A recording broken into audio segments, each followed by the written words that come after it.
আমরা যারা নতুন প্রজন্মের, আমরা চাই দেশের যত দুর্নীতি আছে, অন্যায় আছে, সবকিছুর দূর হোক নতুন সরকারের মাধ্যমে। বিশেষ করে আমি শিশুদের জন্য চাই যেন যে সকল পথ শিশু আছে তারা যেন একটা বাসস্থানের সুযোগ পায়। এছাড়াও বাংলাদেশে প্রচুর পরিমাণে বাল্যবিয়ে হয়ে থাকে। বিশেষত মেয়েরা তারা স্কুলের পড়া শেষ করতে না করতেই তাদের বিয়ের পিঁড়িতে বসতে হয়। আমি আশা করব এই নতুন সরকারের উদ্যোগে বাল্য বিয়ে বন্ধ করারও একটা উদ্যোগ নেওয়া হবে।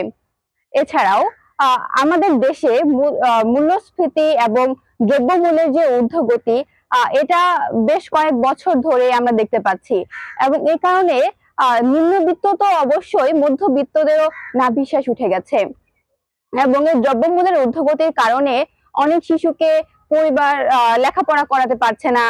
কেউ বা যারা 3 বেলা খাবার খেত তাদের 2 বেলা খেতে হচ্ছে। এরকম অনেক ধরনের সমস্যা হচ্ছে, যাতে হয়তো বা কোনো শিশু অপুষ্টিতেও ভুগতে পারে। আমি চাই শিশুদের কথা বিবেচনা করে এবং দেশের অর্থনীতির কথা বিবেচনা করে মুদ্রাস্ফীতি এবং দ্রব্যমূল্য দুটো যেন নিয়ন্ত্রণে আনা হয়।